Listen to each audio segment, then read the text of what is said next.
Hello, friends. This is Dave Hurwitz, executive editor at ClassicsToday.com, here with an extraordinary discovery for all of you fans of crazy keyboard music. And boy, I'm talking about crazy keyboard music. I am talking about Antoine Reicha, or, well, there's a million ways to pronounce his name. There he is. The pianist here, I'm going to tell you what it is in a second. Let me just tell you, this is very funny. The pianist here is Ivan Ilić, who's a splendid pianist, and he does interesting stuff. He's not just doing the same old junk everyone else is doing. I mean, he's got really interesting programming concepts and the ability to put the stuff across. And he's doing a 5-disc set of Reicha piano music. Now, he pronounces it Reicha, because that's how his name was pronounced in France, whence he lived. But Reicha came from Czechoslovakia, and he spent a lot of his life in Bonn, Germany, where he went to college with Beethoven. They were buddies, they were good friends, and he was friends with Beethoven for his whole life. And he wrote just tons of music. He taught Berlioz and Liszt and Franck, and he had such a remarkable career. He was at the Paris Conservatory for most of his adult life and wrote all kinds of really interesting and experimental music. He had a completely open mind. So, what are we talking about? We're talking about l'art de varier, the art of variations, or 57 variations for piano, opus 57. In other words, he was like the Heinz of his day. Remember Heinz 57 varieties of condiments? Well, here you got it. 57 varieties of piano variations. And you've got like pickle relish, and you've got ketchup, and you've got steak sauce, and you've got really good cocktail sauce with horseradish in it. They're all in here. All of these different 57 varieties. It's an unbelievable piece. It is 86 minutes long. That makes it longer than the Goldberg variations, double the length of Beethoven's Diabellis. It's all on one disc here, which I think is really cool. Thank you, Chandos, for getting it all in there. And it's fabulously played. It's only been played once or twice before, recorded once or twice before. And it is just an astonishing piece. The theme itself is incredibly simple. I'm going to play you some samples so you can have a little fun with it. So let's listen to just the theme without repeats. It's sort of an A-B-B is the theme. Even Reicha, usually themes are A-A-B-A or something. I mean, Reicha doesn't even do that normally. But what's so interesting about this theme is that it begins as one part, then it becomes 2 parts, and then 3 parts, and then 4 parts. Reicha is just one of those guys who says, "Come listen to me, little person. I'm taking you on a musical journey. And hang on to your hats, because here we go." He begins with the utmost simplicity. So let's just listen to the theme.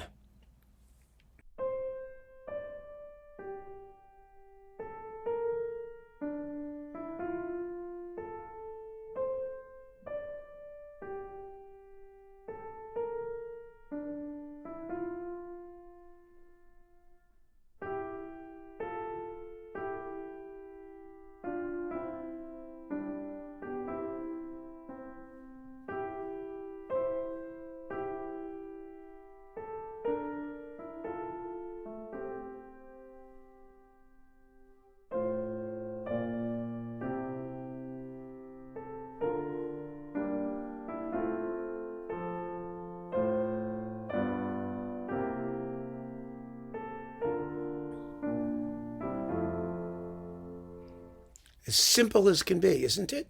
And you find that many of the best themes for variations are extremely simple. And the reason they're extremely simple is because the simpler they are, the more basic the musical facts are that you can build on. Simple harmonies, simple rhythms, all of which give you room to expand in the variations. And Reicha does expand. In fact, I want you to hear variation number 6, which is, sometimes you hear the theme very clearly. In fact, he repeats the theme essentially unchanged about 15 times in these 57 variations, according to him, only varying the accompaniment in all kinds of strange ways, I might add. But let's listen to variation 6, and you'll see what I mean.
weird, isn't it?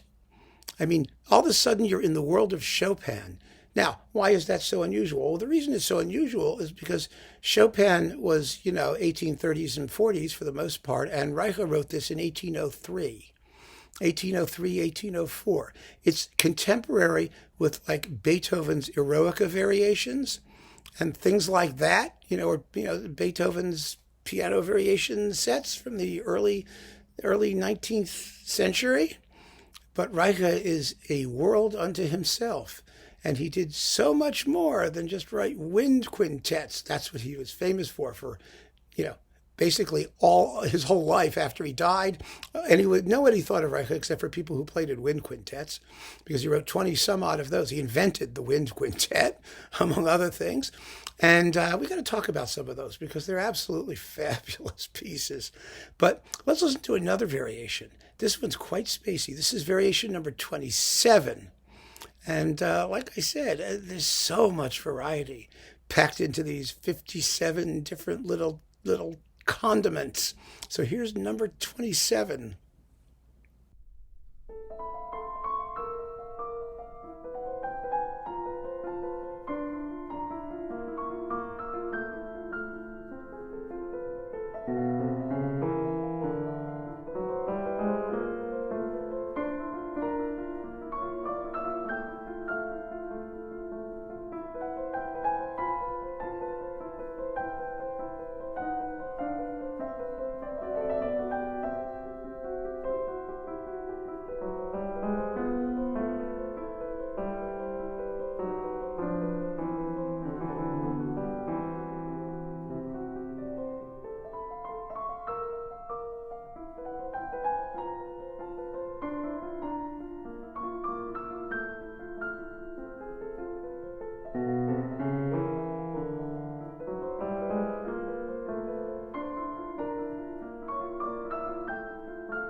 Where have you heard that before? The answer is nowhere.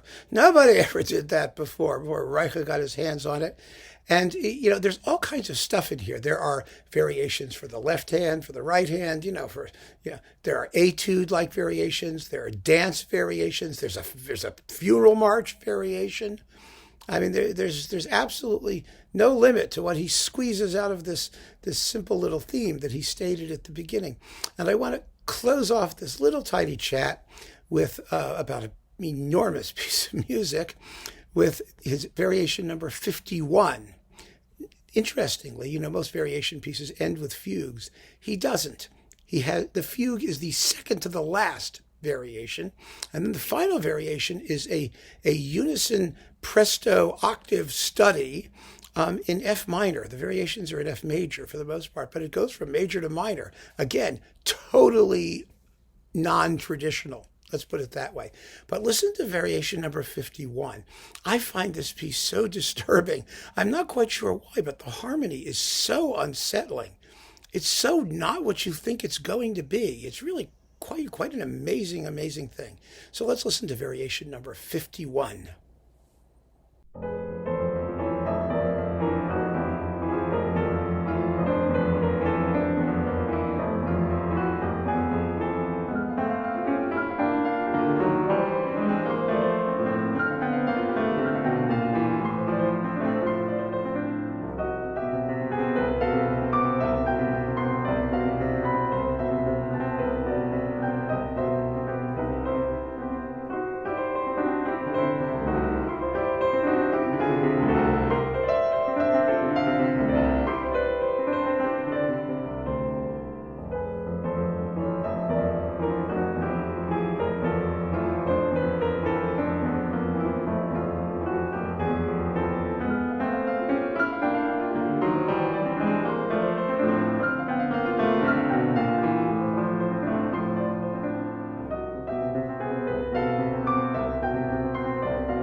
And that is some extraordinary piece of music. It's Reicha's The Art of Variations. It's volume 3 in this series of Reicha Rediscovered, with Ivan Ilić performing on the piano on the Chandos label. You owe it to yourself to get these records. There is some unbelievably fascinating music in here by a really curious, probing, interesting character. Tremendous, tremendous stuff. So keep on listening, folks. Thanks for joining me. Take care.